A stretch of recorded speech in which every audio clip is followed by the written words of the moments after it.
once considered the ultimate picture of the American dream, the ideal of the middle class is currently under scrutiny, as many feel like they are being financially squeezed harder than ever. And while I do think that those in the middle class still have the ability to succeed financially, I do understand that the economic and financial picture has changed a little bit in the United States. It feels like the perception out there is that people feel more behind than ever, and they don't feel like their income is increasing at a rate that will allow them to catch up. So for this video, I wanted to dive into some of the reasons the middle class is struggling financially today. And of course, we're also going to talk about what you can do to get ahead of some of these challenges. But first off, make sure you hit that subscribe button. It really helps out the channel and I would really appreciate it. So thank you. But anyway, if we're going to talk about the struggles of the current day middle class, we have to start out by talking about income. After all, income can be the solution to a lot of financial challenges. And while it's not the only thing that people need to work on when it comes to handling their money better, nobody can deny that making a little bit more money is going to create more wiggle room in the budget. According to the US Census Bureau, the median household income in the United States in 2022 was roughly $74,000, which is actually a 2.3% decline from the previous year, which is a small decrease, but anytime the income's not going up, that's definitely concerning. And it's even more concerning because inflation over that same time span was 7.8%. So effectively, the median household lost roughly 10% of their income in just a 1-year span. So it's objective that the middle class just does not have as much purchasing power as they did just a couple years ago. And while a 10% decrease in purchasing power may seem reasonable or may seem survivable at least, you have to remember that a vast majority of Americans are currently living paycheck to paycheck, meaning they have nothing left over at the end of the month. So if they lose 10% of their purchasing power in a short amount of time, then that's actually going to be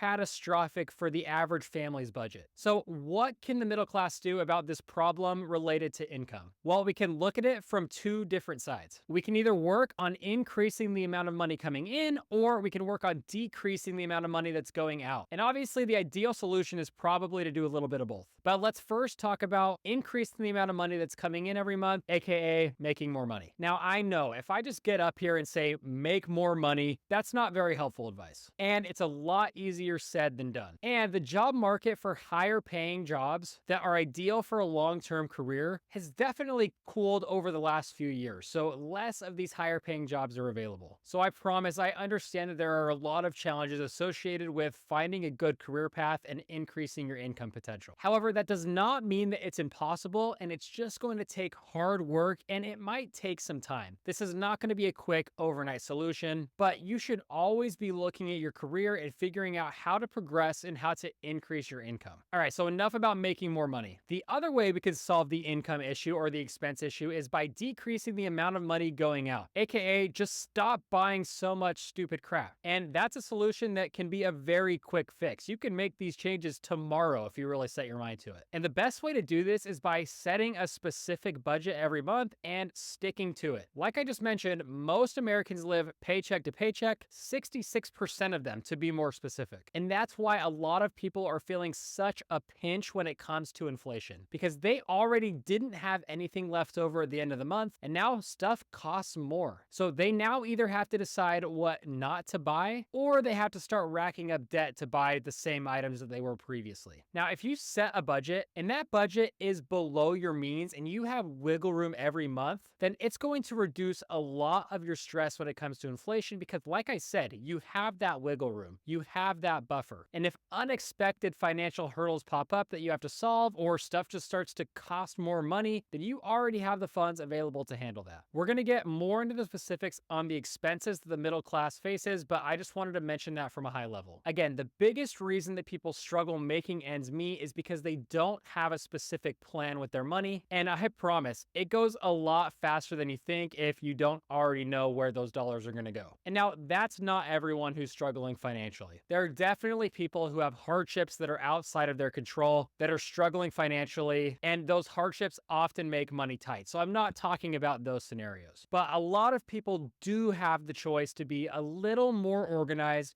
to make a budget, to stick to it, and then to have some buffer when it comes to their income every month. And you also have the choice to hit that subscribe button. You definitely will not regret it. But anyway, let's move on. And when it comes to living paycheck to paycheck, my biggest concern when it comes to people spending all their money is that means that they're not saving and investing for the future. They're not in the mindset of building their wealth. For someone that's truly living paycheck to paycheck, the best case scenario for them when it comes to building wealth is that they own their own home and at least some of their mortgage payment is going towards the equity on that house. And sadly, when it comes to wealth building, the middle class is further behind than ever. 30 years ago, the middle class was very strong from a wealth perspective and held twice the amount of total wealth than the top 1% of people did. But sadly, we have seen that decrease drastically. In 2023, USA Today reported that the middle class only holds 26% of all wealth in the United States, while the top 1% holds 26.5% of all the wealth.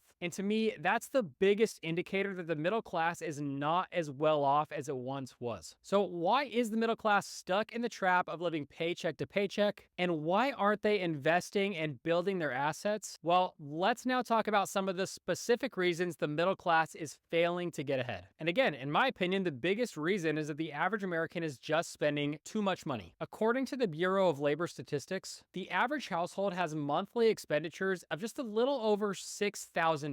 Which on average makes up 77% of their gross income. And that percentage did come from the Bureau of Labor Statistics. And don't get me wrong, some of the reason those expenditures are so high is because of the record inflation that we just talked about earlier in the video. But I think a lot of it is also caused by the consumer habits that we develop here in America. For example, in 2023, the U.S. Department of Agriculture reported that 58.5% of all food expenditures in the United States were from people going out to eat or going to restaurants. So people are spending more dining out than they are on buying groceries and eating at home. And don't get me wrong, I'm someone who loves going out to eat. I consider it a hobby if that's possible. But I still understand that if I'm spending more money on going out to eat than I am on groceries that I'm bringing home, it's going to be a lot harder to get ahead financially because I'm just literally eating my money. The average American just cannot afford to spend that much money eating out. And sadly, our country also is in the habit of using debt to fuel these consumerist tendencies. According to the US Census Bureau, the average credit card balance or credit card debt is almost $8,000, which might not seem like a lot, but for the average household, that's an amount of debt that is going to be hard to get out of, especially when you consider that these cards carry interest rates well over 20%. But even if we ignore all of that, my biggest issue with credit cards is that they make spending money much easier because you do not have to worry about how much money you actually have in the bank. You don't have to worry if you can actually afford the item in that moment because your credit card is going to cover it. And I think that leads a lot of people to spend more money than they would have otherwise. It takes away some of the emotional pain associated with making that purchase. And the rewards that come from those credit cards also take away some of that pain, which may make you make a purchase that you're going to regret later on.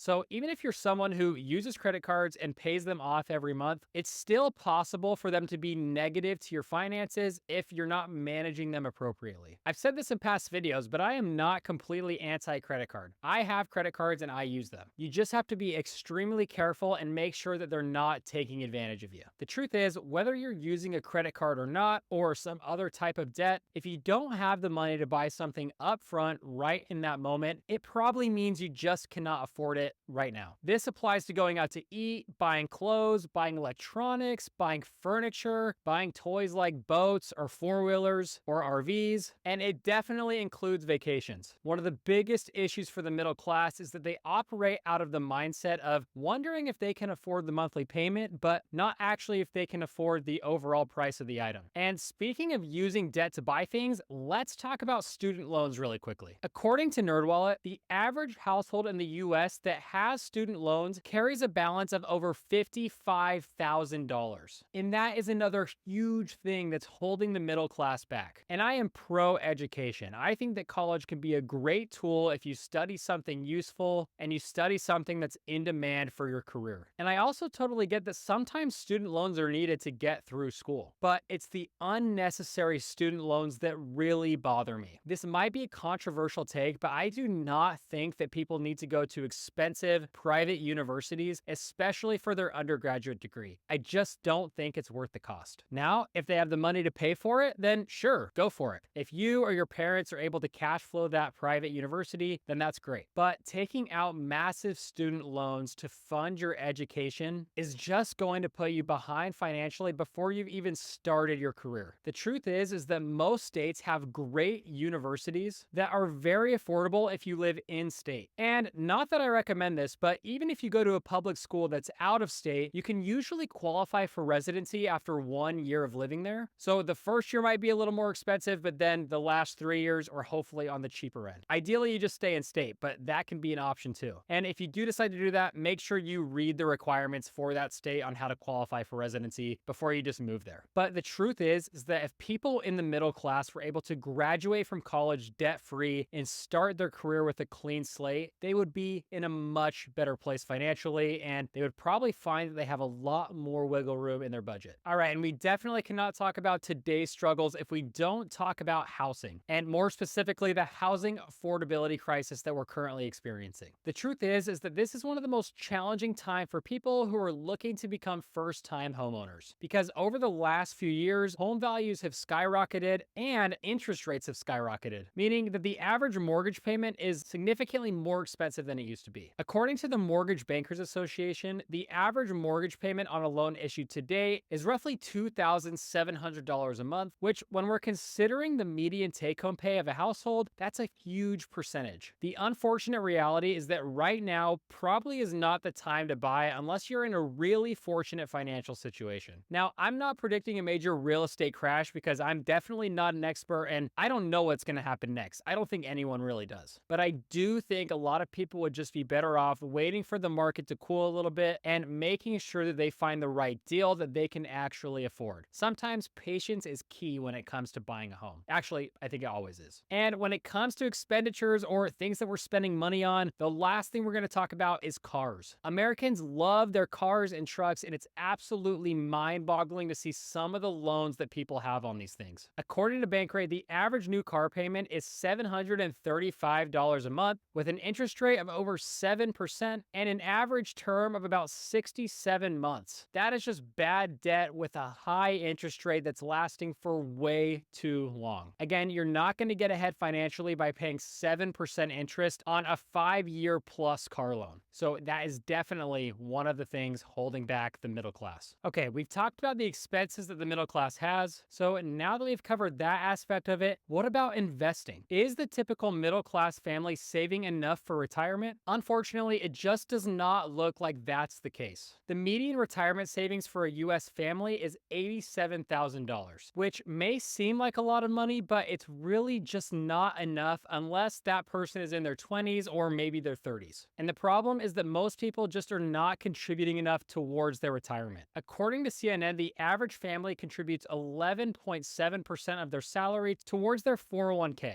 However, that's also including their employer match, which really means that people are only contributing 7% of their own income to their 401k investing. And while it's definitely better than nothing, it's just not going to cut it. I personally think it's better to contribute at least 15% of your own income towards your retirement investing. And that's not including any match you get from your employer. Any match is just going to be gravy on top of that. And if you really want to maximize your investing, I think it's great if you can really push yourself and up those contributions to 20%. That way, you're going to be ahead of pretty much all of your peers financially. So as we approach the end of this video, we have to ask ourselves the question, are the struggles of the middle class self-inflicted, or are these things that are out of their control? Well, it's a little bit of both, and hear me out. People are definitely put in situations that are outside of their control that make it harder to succeed financially. And people are also born into families where they naturally just learn their financial habits from their parents or from whoever raised them. And that can be for better or for worse. So in no ways is someone's fault for starting out in a position where they have extra hurdles to get ahead. And some people have it a lot harder than others when it comes to succeeding financially. However, I believe that today we have so much free information right at our fingertips that if you want to learn learn how to better manage your money and how to get ahead, you can totally do that. And while you still need to be careful on what you're listening to and who you're taking advice from on the internet, there is so much fantastic personal finance content out there that's completely free. And while I do think that our economy has definitely had some struggles over the last few years, I do still believe in the American economy. I believe that things are going to level out, and I do think it's still possible to work hard, create a good career for yourself, and then manage your money in a way that's allowing you to get ahead. But again, it may not come overnight. Again, this takes years of hard work and preparation to get to the point where you would consider yourself financially ahead of most people. But if you're willing to do it and you have the patience and you put in the work, it's definitely possible to escape some of the traps that the middle class generally falls into. And that's going to do it for this video. And I want to hear about it in the comments. Do you disagree with anything I said in this video? What are your thoughts on the current state of the middle class? Let me know. Make sure you hit that subscribe button. Make sure you hit that like button, and we'll see you in the next one. Thanks.